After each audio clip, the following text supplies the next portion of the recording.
You ready?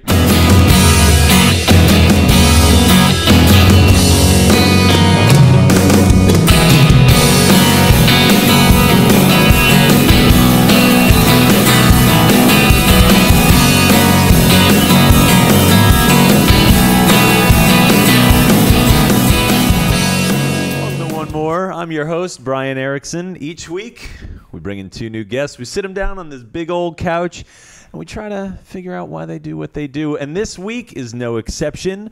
We have Candy Cavity, and we have Andrea Morgan with us. But first, no Chris Dubrow. We welcome back former guest, Jesse McCormick. Thank you so much for having me co-host. Thank you for being here. This is the coolest. Yeah.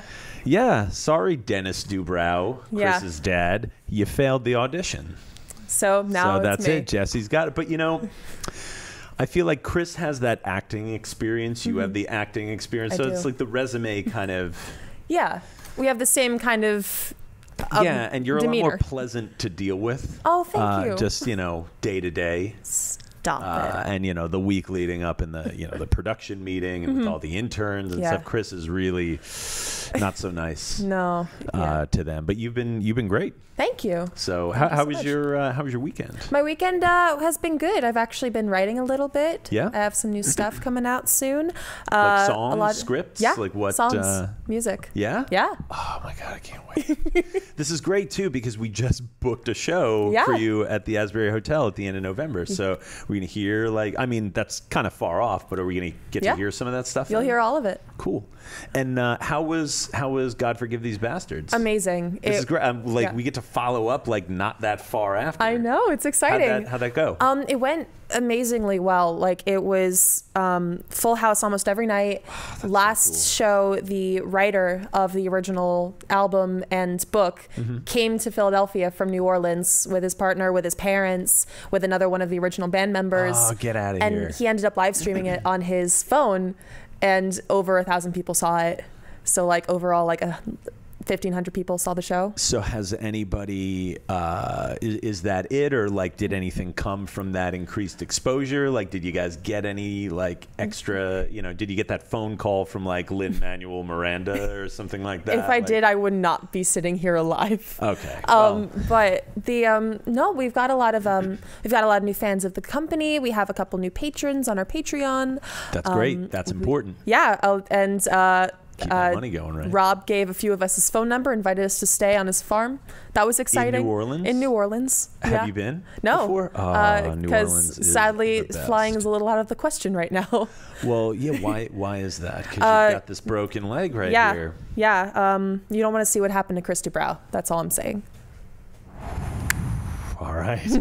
So that's why Chris Dubrow is missing. Yep. All right. I think that's a good I think that's a good transition point. Let's bring in our first guest. She's a musician, a sound designer, a director, and cinematographer. Let's welcome Andrea Morgan to the couch. What's up, guys? Hey, what's going on? How are you? I'm good. How are you? Good to see you again. Yeah, good to see you too. It's been a minute. It has. Right? When was the last time? I don't know. Good to see you as well. Summertime or something like that, right? Probably something like that. Yeah, I don't like that. I actually feel like it's still summer. I keep forgetting it's actually the middle to end of October. It's weird, right? Yeah, it's really weird. Not a fan. Not me neither. Not a fan. So the first time I saw you perform, I mean, I knew you ran sound and stuff. I don't think I knew. I remember when we met, you were running sound for a show of mine, and you were photos, video, things like that. And then I saw you play drums for another former guest of ours, Matt Fernicola, his band. Yeah. And he was just turning around, and I guess that's how that band works, because you played also, I was going to Jesse. say, you played that show. You were there too. We were filming, That was the Bike Song music video. That was my cameo. He insisted I had that I didn't even want. Well, it's not that I didn't want it. I like being behind the camera. Yeah, but you were so good on the camera. There's one slow-mo shot of you drumming. That's my favorite. It's incredible. Yeah. I was edit and as much as I can to make it one spot. But he's turning around, giving you instructions. Had you practiced with him before, or did he just? How did that all go down? We were shooting the music video, and he was like, "Hey, I have a show tomorrow night," and that was so. We shot the first half of the video on Friday, and then the other half was on Saturday. And that Saturday night, he had a show at Paul's Tavern, and he asked if I could play drums on it, like while I was in the middle of filming on Friday. So I was just like, I guess, like, I don't know. And then we like finished filming on Friday and just went up Charlotte Nagy's old apartment, and we just like went up in like her room, and like the drum set that was the prop drum set, I like learned the songs on. That's excellent. That Chris Dubrow was actually playing in the music video because he was the drummer. And then so I like learned the songs that Friday, and then like Saturday we filmed all day. Everyone got sunburnt. You got really sunburnt. I was the worst one, I think. You were. I was out of commission for about a week. Yeah, because it was like April, May. Oh, that was a great day. Yeah. By the way, thank you for keeping. It was a blurry 2 seconds, but thank you for keeping me in the video. Oh yeah, no problem. Yeah, you're welcome. Thank you. No I know that was a problem. conscious artistic decision. You're like, oh, there's Brian. Let's make sure we don't cut him completely. Yeah, exactly. So thank you. No problem. But yeah, so after a long day on the beach, we had to play that show, and I was like, oh well, here we go. My brain is in complete director mode, and I'm extremely exhausted from trying to like reel all the bikers and get all those shots, and like, and it was like, here we go. But We're doing it. Listen to what you just said, though.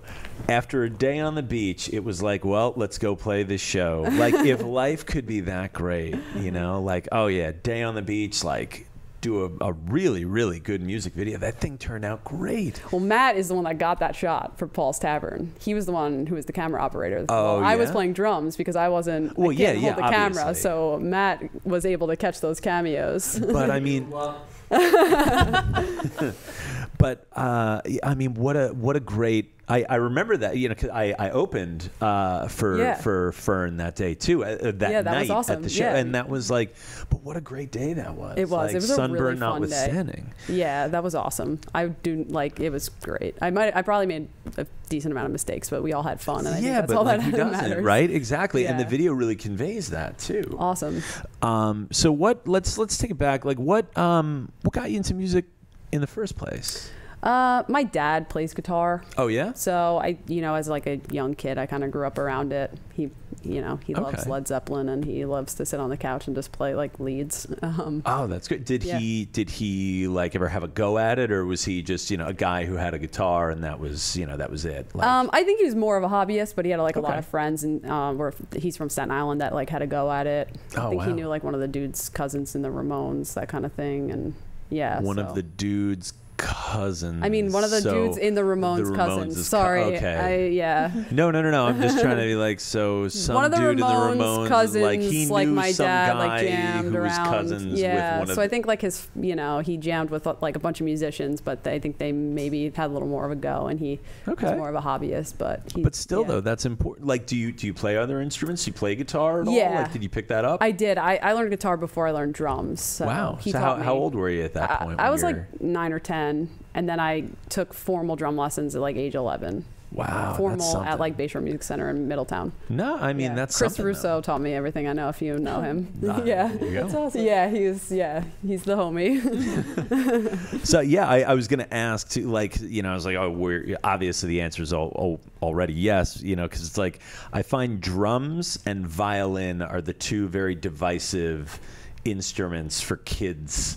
Okay. And parents who might not always like kind of get it, right? But they kind of want their kid to just learn something. Yeah. And it's like, okay, you can play everything but violin or drums. Yeah, because I hear we don't that. want to hear screeching and we don't want to hear loud noises. Yep. Yeah. I always get sad when people tell me that, especially like girls. Because when I was like touring, I would have like girls come up to me and they're like, "Man, I always wanted to play the drums, but like my parents never really let me." And I'm like, what? That's I would have like rebelled and been like, guess what? I got sticks. I'm just going to hit everything in the house until you buy me a kit. Or that's great. I don't know. No, and there's like there's this absence though of there's kind of this weird absence of female drummers around. Like, I mean, you think of like someone like Meg White or Janet Weiss. Yeah. But other than that, like, I don't know. And I know I'm missing.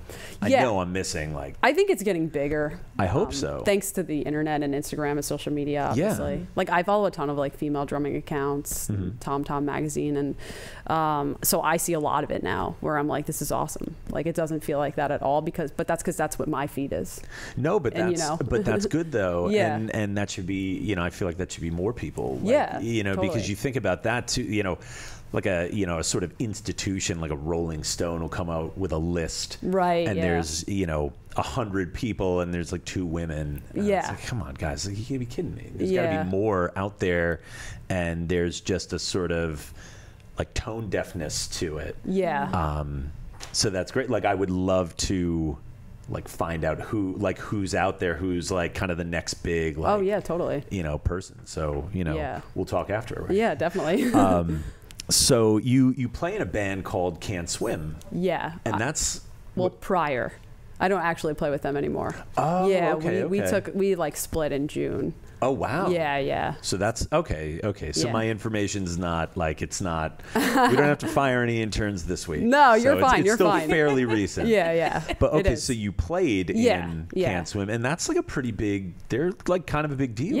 Yeah, it was cool. 80,000 Spotify streams, if your information's correct. Yeah, no, there was a lot. It was a lot of touring. You were in Europe with them this past spring? Yeah. How was that? It was awesome. It was really cool. Yeah, we played Slam Dunk Festival, which is like the United Kingdom's version of Warped Tour. How's that? Oh, sorry, go ahead. No, I was just going to say, which is like probably bigger than Warped Tour now because they appreciate pop punk music, I think, more than we do in America. So, well, I mean, the UK, like Europe's always a little. Yeah. They're always, if you want to know what the United States is going to look like in 100 years, look at Europe now. Yeah. We'll get there eventually. Yeah. But I mean, the UK had been doing punk rock right before America. Yeah, they love that music. They love it, which is great. What's the difference? Like, you go to Europe, you play a huge festival, you play stuff over here. Like, what's the difference audience wise over there? What the appreciation, the interaction, what's the appreciation? Definitely. Yeah, I think in America we have a lot more, so I don't know. I always felt like when I played over there, even down to like the venues, it always felt like it was just more, the craft was appreciated more. Like one time we were like eating breakfast and these people were trying to figure out like what we were doing there. They were like, oh, we thought you were like in theater, but you're in a band. That's awesome. And they were like, that's so cool. And like, have you played here? And have you played there? And I feel like in America, you say that and they're like, get a real job. I don't know. But do you ever find though, when you tour, when you leave like the immediate, because I feel like there's an ambivalence, there's like a hometown ambivalence in a weird way. Like the reason, say, the Velvet Underground didn't play New York until they were about to break up. Right. Because nobody cares. Like, because you're just around. It's almost like taken for granted. But when you go, have you found when you've toured elsewhere in the U.S., you go to like Tennessee or Arkansas or somewhere and you say, oh yeah, we're in a touring band. Like, do you still encounter ambivalence, or do you encounter maybe a little more generosity or at least receptiveness? I think it depends. Okay. I've had both. Like, it's like a 50-50 split. Yeah. Yeah. Like, people would be like, all right, have fun with your band, or like, and you're just like, well, I am sleeping on floors tonight. So your kid probably has money in that finance job.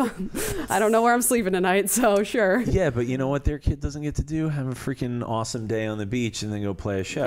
So that's great. That fluorescent light is doing a lot for their complexion, I'm sure. I mean, that night I got to sleep in my own bed, which was nice because I played with Fern. So that was nice. Yeah, that's a bonus. Yeah. So I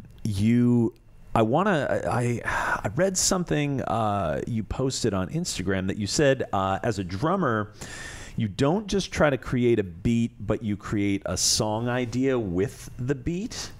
And that really resonated with me because if you think of some of the best drumming, you can take the song away, the string instrument, your guitar, bass, keys, whatever, vocals, you can take that stuff away And, you think of like Come Together or Rock and Roll by Led Zeppelin or something. And you know what that song is just hearing the drums by them, by themselves. Like when you record or when you arrange and write your own drum parts, how important is it to you to create that part that is as recognizable as the other parts of the song? So I think when I'm like composing or arranging or writing, what I kind of was saying by that is, I think, because I like what you asked before about I'm not just a drummer, so I definitely consider myself like more of a musician than like I do a musician drummer who plays the drums. Yeah, and when I like write drum parts, I try to keep them like creative and go with the song. And I'm trying to figure out where I'm going with that, but that's okay. No I pressure. feel like when I just like to keep them cohesive with the song. So I'm thinking about the drums along with like say the lyrics, or I'm thinking about the drums along with the guitar parts, and I'm kind of thinking about the whole song as a family rather than just being like the drummer. Yeah, that's kind of what. Yeah, and you're trying to play like complementary to everything else. Yeah, and I'm also just like a better drummer when I'm like kind of have my creative freedom and the room to like breathe within the song without it being like, oh, that bass drum goes here and use the ride over there, or use the ride at this part, and I'll be like, oh well, maybe like, or like use the hi-hat at all the choruses, and it's like, oh well, the ride might sound good there too, like know, that's kind of, so yeah, that's kind of what I meant by when I write my drum parts. I kind of try to think about the whole song in like a more creative outlook than just being like a drummer that wants to hit shit and like solo all over the song and kind of forget that. Well, yeah, because that's I find like the worst drummers are the ones that, not that they can't play, but they're almost the ones who play too much, like they that they think they're just the feature all the time. Right. Yeah, definitely. I struggled with that a little bit when I was like younger, because it's fun when you're younger to just hit shit. Yeah. And then I started like writing and doing other things, and then I started learning like, oh, and now I'm like older and I'm trying to just chill. Like I'm kind of like, Can't Swim's drums are really intense and they're really tiring. And I just played a show on Wednesday with this artist Lux Tides, and it was pop drumming, and it was so awesome because the drums like totally fit with the music. Like every hit like totally made sense. I got to use like SPDX pad, which is one of those sample pads. Oh, cool. And it was like, so I would go like play the choruses full kit, and then I would play the verses like SPDX, and it was like, I just kept thinking like, if this was me at like age 15, I would be like, oh, I'm not playing enough, but at like, I'm but older a now. couple years removed from that. And I'm like, I'm just taking the groove so seriously, and I want the song to sound as full as it can, even with minimal percussion or drumming. So that's exactly what I meant by that post. Okay. No, and that's important. Yeah. Thank you for clearing that up. Oh yeah, no problem. Once I said it, I was like, that's what I meant. So, we only have like a minute or two left, but I want to make sure we touch on this. Talk to us a little bit about sound design, because you've done it on a commercial level, and it's in every movie, it's in every TV show, it's in every commercial, and I think that if I could, I feel like I would argue that it is the most taken for granted part of any type of visual media. Yeah, I totally agree. So how does that, kind of from the ground up, how does that work? And how did you get involved? I got involved with that because I went to Berklee College of Music in Boston, and did you graduate? I did. All right, that's just the prerequisite. It is. That's, you have to ask. So I went there. So many people just go and then they're like, yeah, I did like a semester. Yeah, no, I graduated and I studied excellent production and engineering. And I didn't want to just like record bands as much as I like doing that. I kind of wanted to do more like sound to like multimedia stuff. And we had to take, one of the classes was required. It was to like, you get a 5-minute clip that's completely muted, and you have to recreate every sound in the 5-minute clip. It's your entire semester. You have to do the whole thing. So the clip that I picked was Wally, and oh wow. Yeah, and I actually did like the ADR and like put vocoders on the voice I just fell in love with it. I was like, this is amazing. It was like every little sound. Every time he moved, I had like a drill that was like zzz, or whatever. And oh, cool. From then on, That's almost like old time radio, like radio theater. Yeah, it's like Foley. You think about that, yeah, right? Foley artists that like stomp their feet. I was just gonna say. I just said feet. Their feet. No, but I was just gonna say, yeah, because I like the they have the little like a cat litter box with some gravel in it. Yeah, or no, something. that stuff's cool. It's right? big in How LA. neat is that? That's like you got to go to LA for that stuff for sure. I did one of those when I was a kid. They had this is the dumbest thing. Like when I was a kid, I went to Universal. Okay, and they had, and this is gonna totally age me out, but they had a Murder She Wrote sound design. Oh my God. How do they do it? And I need to go and see that. And they had like a guy with nerded out so hard. Yeah, and they had like a guy there who like had mallets and like glass and like I said, the little box with gravel and a slamming door and it was so neat to like see how they did it. I love that. Yeah. Another thing, not to cut you off. No, please. But a thing that I did that was also massive, other than the Foley stuff, and because computers are big, and I sometimes am too lazy to pull out a microphone and record my feats. Record those feats, man. That's it.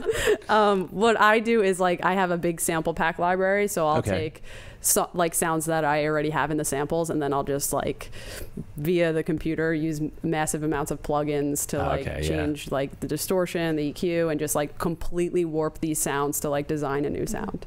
So that's a big thing that I would do, and that's big in like commercials and stuff. Well, that's if you think about how they did like Jurassic Park, like how do you get the sound of a dinosaur? Right. Yeah. It's like, oh well, you take this sound and this sound and this sound, and you warp it and you speed this up and slow it down, and now you've got the kind of universally accepted, this is what a velociraptor sounds like in the 90s and 2000s. No, yeah, exactly. And when I like on my website, it's probably where you found that I did the sound design. Yes. After college, my friend had like a web series that she was composing to and sent me it was like an hour long, and she asked if I wanted to just do the sound design for it. So that was like my little gig after, where I was only sound design without music, without composing, because a lot of the times you do other things here and there, like you get a project and you're like doing the sound design, but then you're like, when I worked I interned at an advertising agency and it was composing 30-second clips,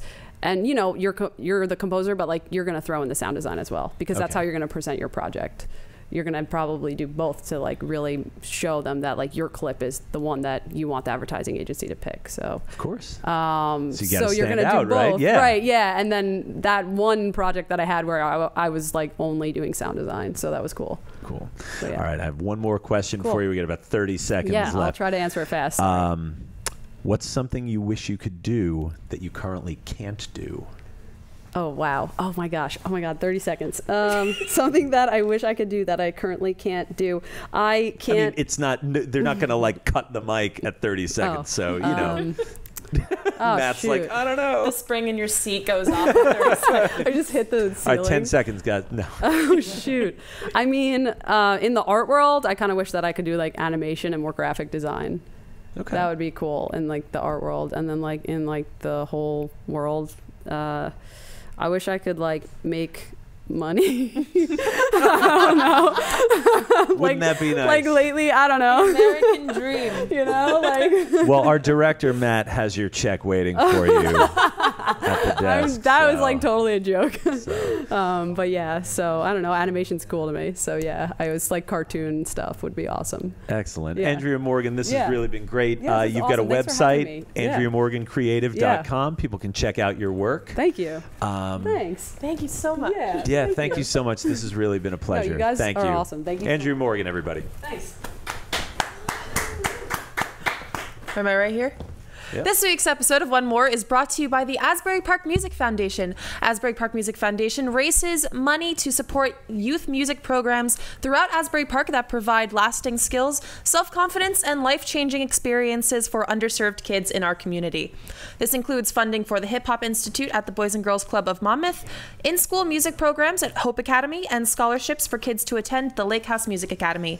If you're interested in keeping Asbury Park's legacy of music alive by making a meaningful difference, for the underserved youth in our community, head to asburyparkmusiclives.org to make a donation. And while you're there, pick up an Music Saved Asbury Park t-shirt. All proceeds will make it possible to support the Music Saved My Life youth programs.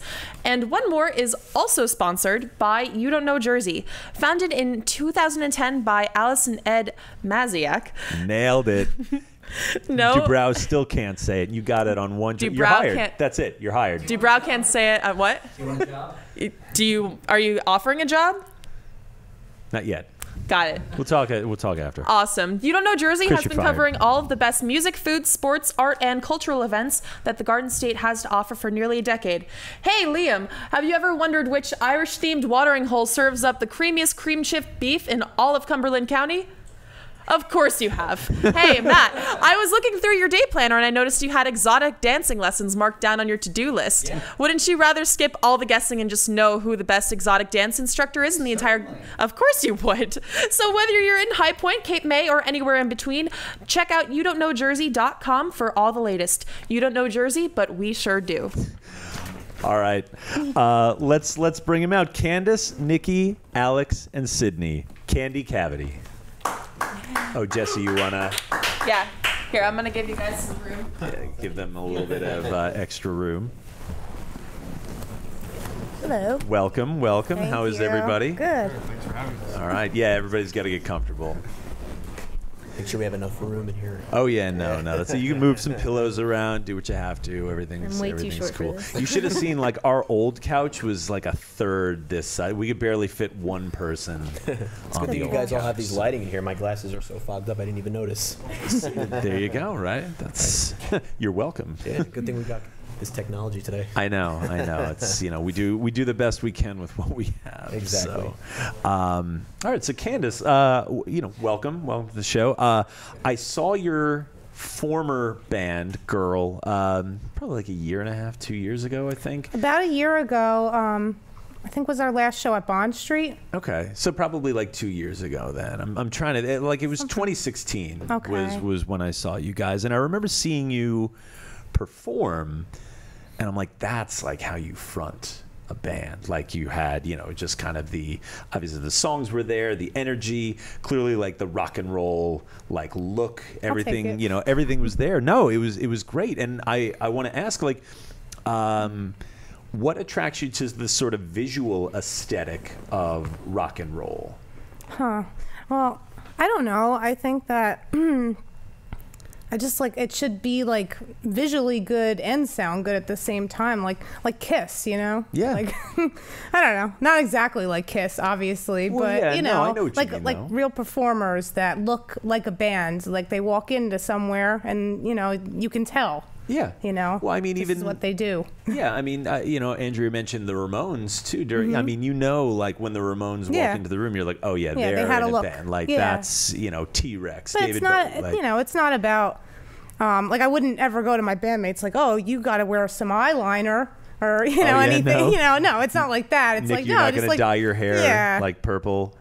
Well, we'll see. Well, I did have it dyed blonde when I was in high school, and it was Did probably you? down to my shoulders. You could What- ask Alex; he remembers that. So it was it was completely dyed blonde though, not like the frosted tips. No, it was completely dyed blonde, something which I totally regret Like doing. Eminem. Not that bleached, but no, it was pretty blonde. No, I don't think I'm ever going to do that again. No regrets, man. You should do it. Do it again. Bring it Depends back. if it actually I looks could do good the that next for you. time. Last time it did not. This time it might. Well, in this band though, like it's, I mean, that's get on the level. Like that'd be great. That would, yeah, possibly.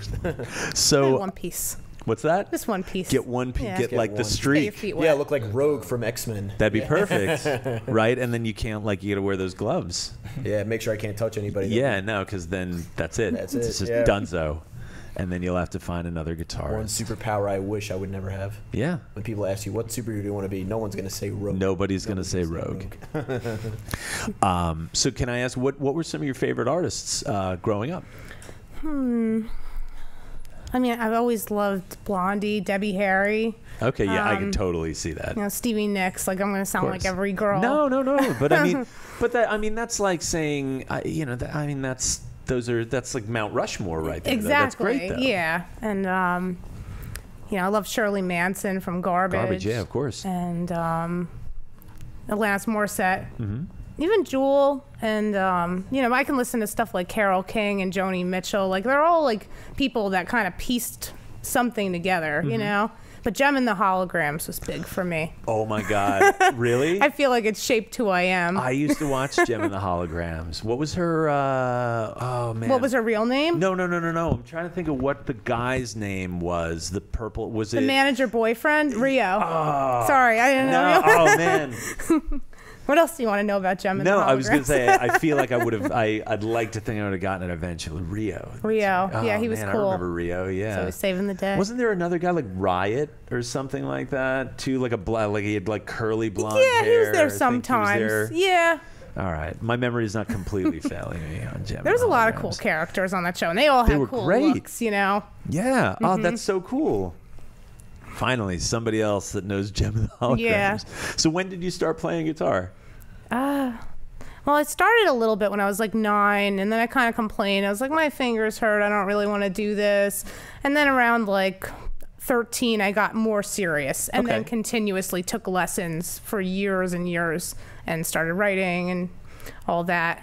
I didn't play in front of people till I was 18, though. Okay. Is there, as a guitarist, like as a player, is there someone you kind of look to and say, you know, like, yeah, I want to do what that person does, like, but kind of in your own way? I know what I'm physically capable of. I write like very simple riffs, but it's more about, it's really about like the songwriting, the lyrics, and the melodies. You know, I think that's more of my strong point, and I could just write riffs around it, you know? Yeah. Sometimes the riff comes first. I feel like, you know, I like kind of like the 90s grunge era. Like when I write, I kind of write more riffs that are simple like that, you know? Okay. Cool. Like you know, Like Hole. Hole. Hole. I was gonna say Hole or like I Bikini love Kill, Hole. something like that. Yep. Awesome. Oh man. So you've been playing around Asbury Park for a couple of years. A now. while. Are you from here? Are you from this area? No, I'm not from here. I don't even remember when I started playing at the Saint. Like Scott always has me I thought you were about to back. say like I don't even remember where I'm from. I don't even remember why. I don't know what I'm doing. No, yeah, Scott had me for years playing acoustic at the Saint. I've played for like all kinds of interesting bands. He would just call me up last minute. I remember I opened up for like a Bowie tribute band, and that was really fun. How fun is that? And they Yeah. all came in looking like just dudes, like, hey. And then I go in the back, and they're all eating like these big sandwiches with their platform shoes on. They look all wild. It was cool. I can't remember the name of that Bowie's band. still got to eat, right? I always think you always think about people Bowie like was that. still alive back then. But you think about people like that, like those transcendent artists like David Bowie or like Nick Cave or, or like a Joni Mitchell or something like, and it's like, Joni Mitchell's still got to go to the mailbox and like get her mail. Like Joni Mitchell's still got to pay the electric bill. Like she's still got to answer emails, right? Yeah. Like still got to do normal people things. So these like David Bowie types like still got to eat a sandwich, right? Like Bowie. I mean, I guess unless it was like kind of the mid '70s, he was off sandwiches. He was like milk and red peppers, right? Yeah, that was the thing. During the Station to Station, it was milk, cocaine, and red pepper. Why? Like red peppers. Because he's David Bowie. Why not? Maybe I'll try it. I don't know. I mean, I don't know. I wouldn't recommend that. I don't think those views reflect the views of OneMore or Carousel Art not the Productions. third thing. Yeah, I was just saying, like, what happens when you just drink milk and eat red peppers? Yeah. Is it like a good diet for you? Well, then you make Station to Station, like you make a fantastic record. So, all right, so you're in. You talked about playing acoustic. You were in this band Girl for a while. That project split, and then you kind of just went back to playing as a solo act. Yeah. What lessons did you take away from that kind of transitional experience? Did you know you wanted to be back in a band? Oh yeah. Once I got into a band, like I was so upset not being a band for as long as Isn't I that was. the worst? It like killed me, like I couldn't take it. But actually Alex stayed with me. Yeah, so we split two ways. Me and Alex, the others. That's good though. Sometimes you But if it wasn't for Alex sticking with me, like he was just my person. He's like, I'll either play drums or I'll play bass, but we're gonna do something. That's great. So yeah. Was there ever a point during that transition as a songwriter where you thought maybe you needed to change up a little bit of like the way you were writing songs? Or like do something different, do Well, something I think it just kind of happened. You know what I mean? Like, I think I'm always kind of evolving and writing differently. And I think that, maybe people I've played with also have influenced me at the time. There was a time where I was really aggravated. So I wrote, kind of aggravated sounding songs, like a little bit grungier, a little different than my prettier songs that I've written years ago that I'll still play, but. So it's like a mood, it's just sort of yeah, situation. Is it's that what inspires you comes as a out writer? at the time, Okay. So, now that we kind of have a little bit of the history, let's talk about what's going on right here in front of us. Let's introduce. Cool. So like who are these guys? This is Nick. Actually, Nick and Alex have been playing together in bands like for years. So it was easy just to have Nick join us because they had the chemistry already. Yeah, but you guys talk about that. I talked enough. Alex and I have been playing music since around like early high school. We have a mutual friend named Mike who I went to high school with, and he grew up with Mike. And then we had a friend named Rob who unfortunately doesn't play music with us anymore, even though we wish he still did. Yeah. We were a Kiss tribute band at one point. And then eventually we kind of. So that seems perfect for this because that was the first name you dropped, like right out of the gate. We eventually broke away. We kind of started following more things. Like I kind of went away from the more 70s, 80s classic rock and got more into the 90s, 2000s. Like that's more of my scene. I'm more of a millennial person. I don't want to say I'm a millennial, but when it comes to music, like the whole emo alternative scene is pretty much what I'm into. What's the audience in New Jersey for a Kiss tribute act? What was it called? It's called like Strutter, the ultimate Kiss tribute. Unfortunately, we never really played out for that. That's a bummer. We've done like house parties, but we never really had a name for it. So we're kind of just like, we're Kiss band, call us Kiss, whatever.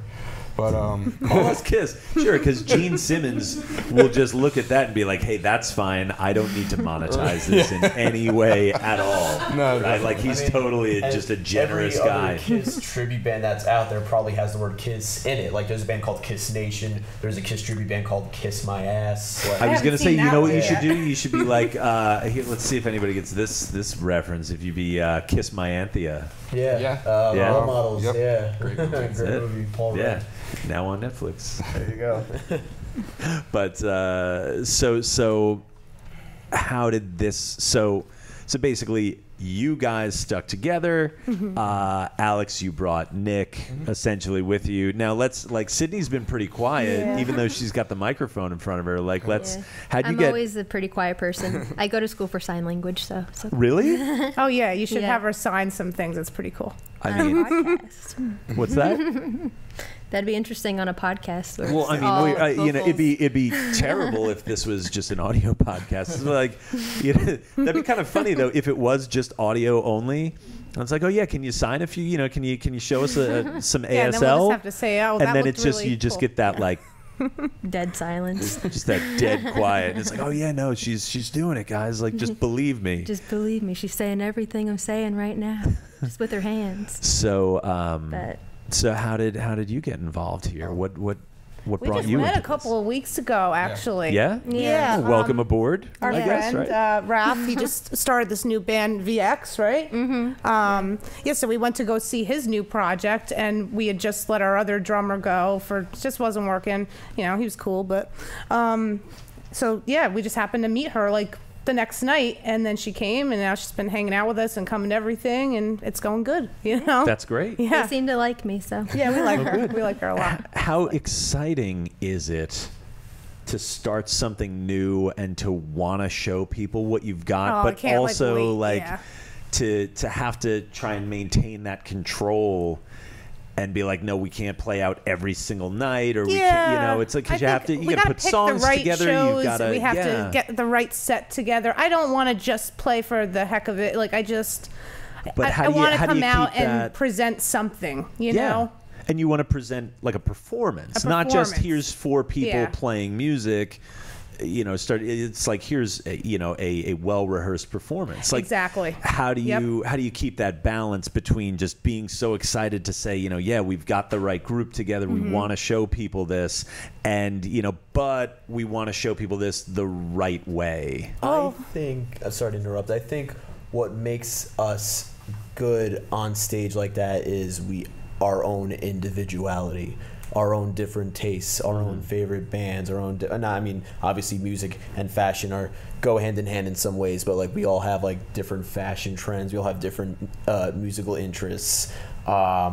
You know, and I guess like, you know, we just put those differences aside and we just like write and perform songs that we all like, so we know that those songs will stay for us no matter how many times before, no matter how, if this band lasts for 2 years or another 2 days, we don't know, but that's kind of like that's my view on that. So okay, yeah, no, and that's a good view. And now what, Candace, what are you doing differently as a you know, it feels pretty democratic, but I mean, I think people would kind of look at you and say, okay, this is you're the band leader. I'm the leader now. What are you, you know, but I don't mean that. Like, everybody's going to have, you know, some kind of like guidance. So what are you doing differently than maybe you've done in previous bands, like to try and make this the sort of biggest or best project that you've been a part of? Yeah, I think it's hard because we always got to keep that constant communication open between all of us, so we all know what's going on at all times. And practice is important to me. And I would have them practicing 3 times a week if I could, but, you know, just once for now and maybe twice a week until a show comes up. Yeah. You know what I mean? Something like that. Like, I could just do this all the time. I will cancel my plans. I don't care. That's fine. It's good to get out of things sometimes, even like with I got band practice, you know? It's isn't it such a nice I like thing? it. Because I can't go to your baby shower. I got band practice. I know it sounds terrible. Yeah, no. I do that all the time. It's like baby showers, funerals. Like, sorry guys. Like, no, well, that's it's like they're not going anywhere. Like, well, funerals depends who it is. Yeah. No, I know. They actually, these two actually skipped their plans to attend my grandmother's wake. Oh, well, wow. yeah, you know. When Okay, it's well, I mean, family obviously, and I'm just making you a know, joke, not like yeah. I know. That's good. Yeah, but sometimes it's like I didn't like that guy that much. You know. But I mean, you know, it'd be like, it's sorry, Nick. Like, we got band practice. Like, you're, you know. Like, yeah. No, not today. But things. I guess things have shifted. You know what I Yeah. mean? I feel like I have to take more control over things a little. But Alex is really good with always being prepared. Like, he kind of keeps my head in check. Nick, I never really have to worry about. I don't know. And Sydney's brand new, but she's like, I don't know. She's like an angel. I'm a wild card. Oh yeah, well, that's it. Yeah. Like, I haven't seen her drunk yet. We'll see. We'll find out. that's it. Yeah, I should have brought the whole kit. That'd be fun. So you're a wild card. So don't cut the brake lines and then jump out of the back of the van, please. Exactly. You know don't it, do you that. know. And then you're wild card. Yeah. All in sign language. So, as you're getting this band, this project up and running, I mean, you already kind of alluded to what you've already kind of gone through one drummer in a very like sort of Spinal Tap, you know, type of way. Like, one drummer's already, you know, one down. But Wow. what kind of doubts did you have or did you encounter as this was getting going? Doubts? Like, what do you mean? Like, Well, you know, when I say that, I mean, like, what did you, you know, what kind of difficulties did you have? Or did you ever say, like, oh, man, you know, it's just easier to play acoustic, like, you know, because you're starting with a I've new done band, that you're for so starting from, long, like, the you ground know? floor again. Yeah, and you say, yeah. when you start something It's hard new, to start from scratch. Yeah. yeah, you've got to teach, you know, whatever songs you kind of take with you from the past. It's like, all right, well, we got to teach a new group of people these songs, and then we got to come up with other stuff. You know, how was that like? And yeah, that's what I mean when I say doubts. Is like, did you just ever get to a point where you say, I've been lucky because of the group that I have. Yeah. Like me and Alex, you know, he already knew like a lot. Obviously, I brought yeah. over a lot of the same songs from Girl, but also have written a lot, and he's heard them all, of course, you know. And then Nick, I mean, it just was easy with Nick. It really was. Like, usually I'm like, I don't like that, or, you know, like when other people come in, oh, you're noodling over this. No, don't do that. You know, but with Nick, it's like, I don't have to ever tell him, like, I just like what he plays. And then so far with Sydney, she gets it, you know? That's great. So it works out, you know, and then, you know, when people don't work out, I think that it's just, I have to do this, and it is serious to me, and it's very important, and I don't care about anything else. So it's like, now I'm just getting quicker with, okay, this isn't working. Option 2, you know what I mean? Yeah. And you just have to. You just got to keep going. I want to move forward. You know, it's important to me. Yeah. Yeah. And how important is it to document your work? How important is it, to record it?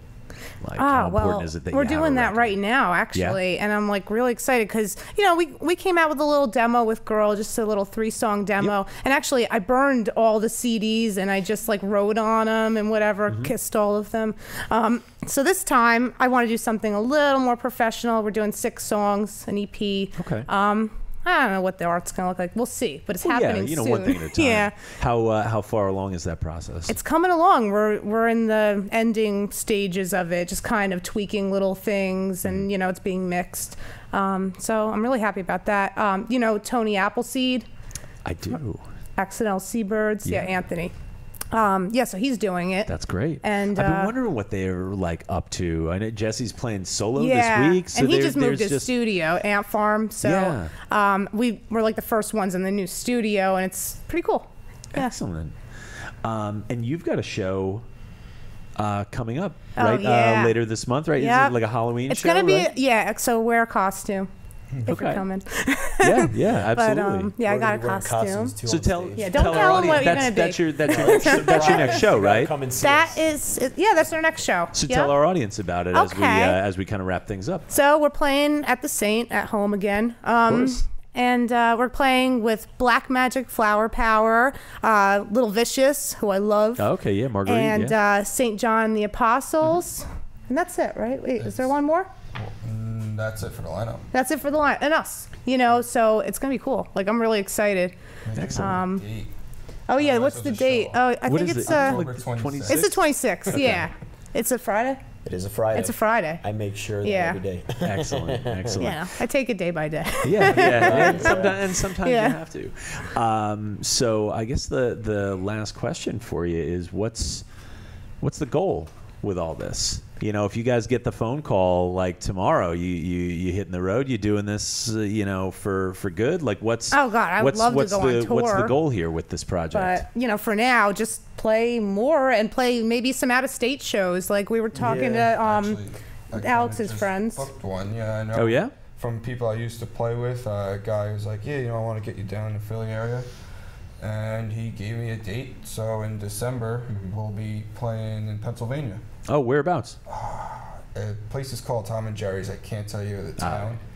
But it's not far from Philly, and that's in early December. Great.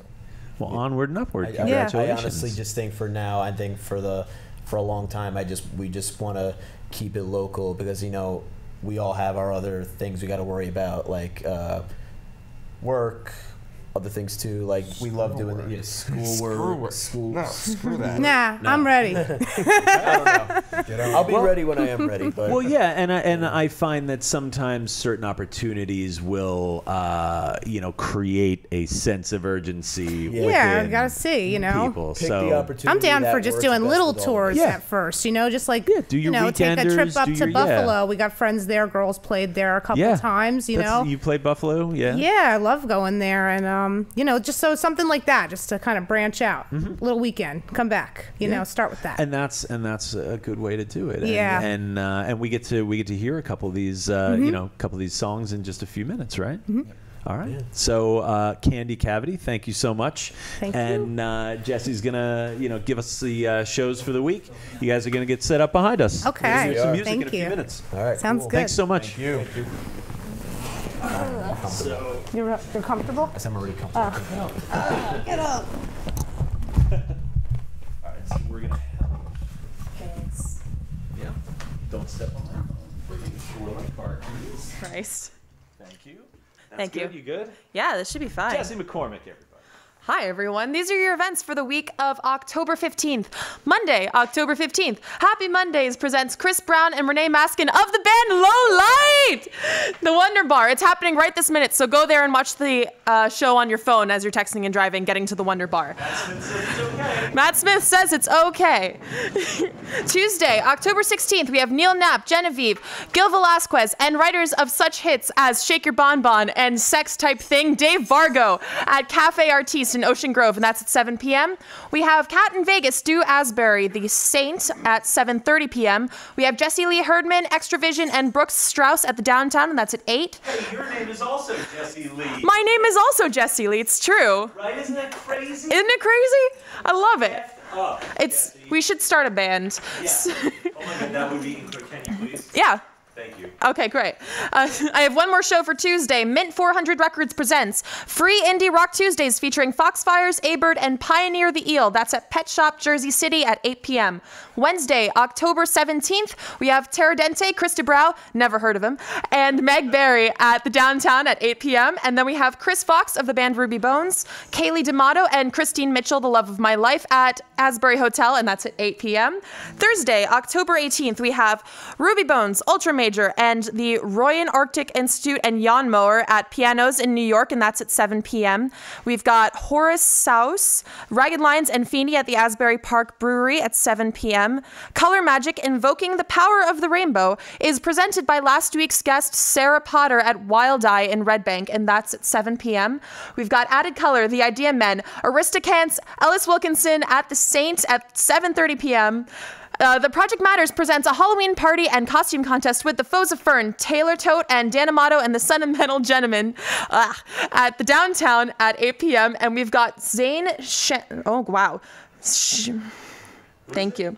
Shane Zen, the Playback Reel at Barca City Cafe at 9 p.m. Friday, October 19th, Joy Cleaner, So Over It, on tour from Rhode Island, Algebra 2 and Toads at Flemington DIY, and that's at 7. Mint 400 Records presents Free Indie Rock Night, featuring Shitheads Rainbow, The Good Silver, Donnie Law, This Bliss, and Pioneer the Eel, and that's at Stosh's in Fairlawn at 7 p.m. We've got Covey, Sonic Bloom, and I.O. at the Saint at 7:30. We've got Britney on Fire presents the Powerhouse Female Front Women Showcase featuring Finding Phoebus, Centennials, Foxanne, and Brianna Musco, and that's at the Asbury Hotel at 9 p.m. And then Ghosttober presents We're Ghosts Now, Leads, and Scout at Langosta Lounge at 9 p.m. And then we've got Sir Sherry at Old Town Pub at 9 p.m. That's all on Friday, October 19th. Saturday, October 20th, we've got Matt Teleho at Haley's Harp and Pub at 1 p.m. Chris Rockwell's Book Launch and Coffee House Night at the Barnes & Noble in Eatontown, and that's at 7 p.m. We've got Where's Tino and Brian Massa at the Saint. Red Pants presents Matt DeBrown and the Captives, Dave Vargo, Major Player, and Low Light at John and Peters at 7:30 p.m. God, I love this. Claudia and Jimmy's. We've got In the Meantime, Skunk Days, and Disposable at the Clash Bar at 8 p.m. Disposable is so good. Disposable is so good? So good.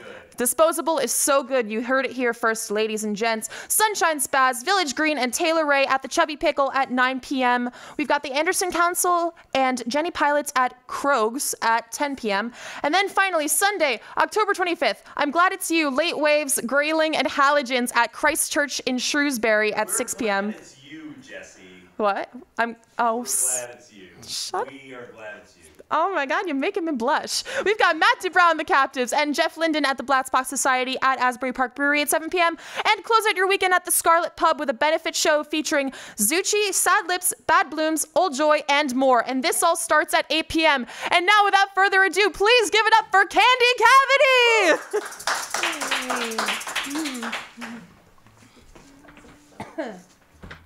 All right, we're going to start with a song called Like Her. It's new. You probably haven't heard it yet.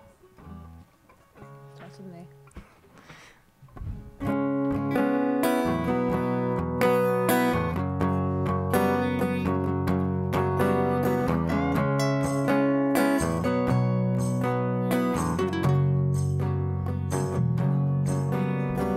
Pale white skin, she's porcelain, vanilla scented, glad I'm in, face of makeup, purple lips,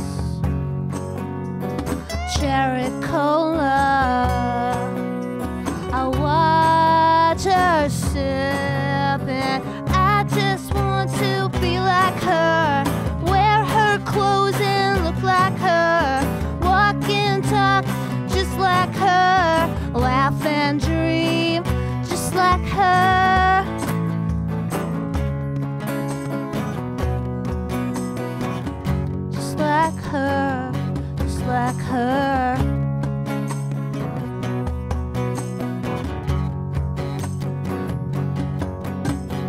followed her down the street.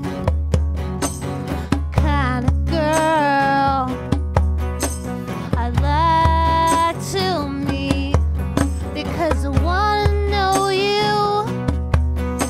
You're so pretty. I wanna steal your identity. Yeah, I just want to be like her, wear her clothes and look like her, walk and talk just like her, laugh and dream just like her.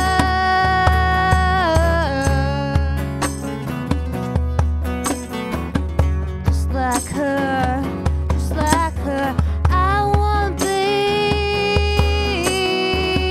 just like her, just like her. I want to be, yeah, just like her, just like her. I want to be.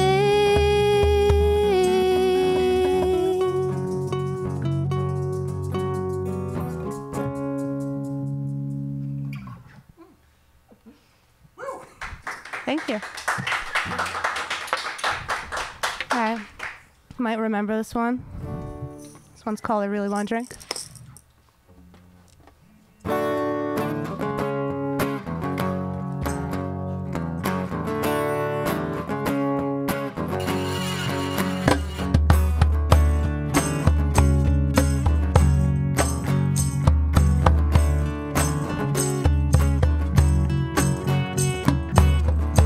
I really wanna drink.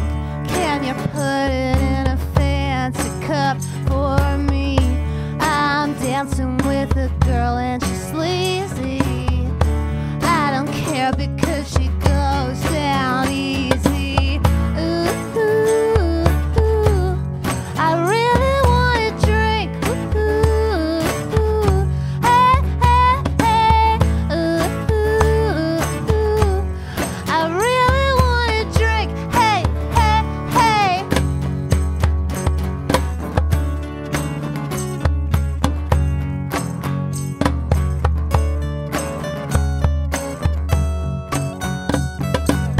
There's one drink, eyes are bigger than the heart lies. But would your eyes be eating breakfast for lunch? I think I'm high 'cause I cannot look him in the eye. Not gonna lie, I need a little attention in my life. Ooh, ooh, ooh. I really wanna drink. Ooh, ooh, ooh. Hey, hey, hey. Ooh, ooh, ooh. I really wanna drink. Hey, hey, hey. He's over there and buying the drinks all night long. I wanna hear a different song. You wanna dance, I wanna drive, and I'm never gonna make it out alive. Ooh, ooh, ooh. I really wanna drink. Ooh, ooh, ooh. Hey, hey, hey, you. Ooh, ooh. I really wanna drink. Hey, hey, hey. Ooh, ooh.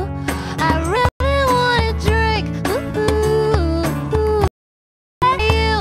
Ooh, I really wanna drink. Hey, hey, hey. Thank you. One more song for you guys. This last one is called.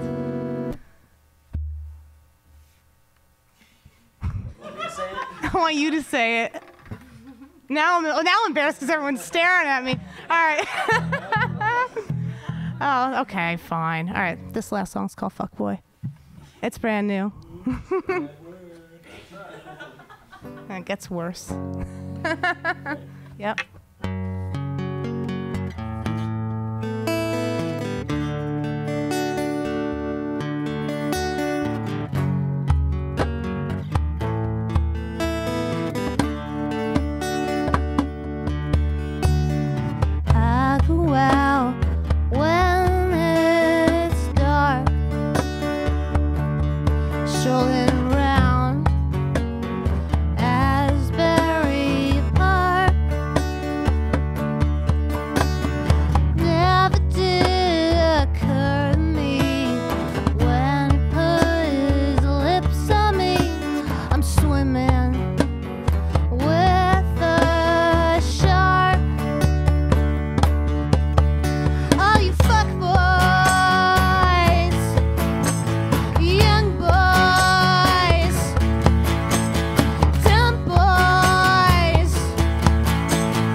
try to get me along.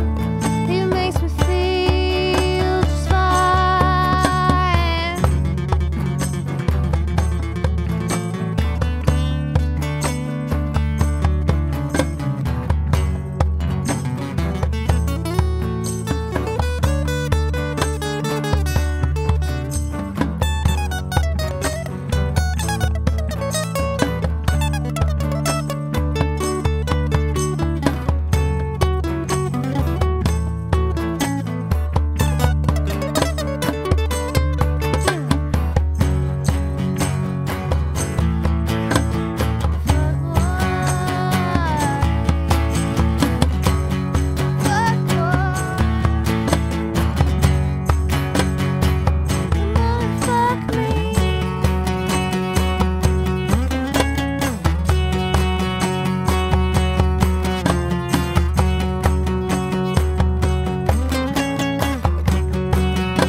That was fantastic. Thank you. Thank you so much. This has been great. Thanks, Brian. Thank you. Thanks, Jesse. All right. Oh, Jesse, yeah, come on out. Which way are we? Where are we? Oh, that's all right. No, you don't know. You're the guest. You don't have to do work. Candy Cavity, everybody. Andrea Morgan for Jesse McCormick, live from the Asbury Park Music Foundation. I have been, and I remain Brian Erickson. That was a very long outro. We'll see you guys next week.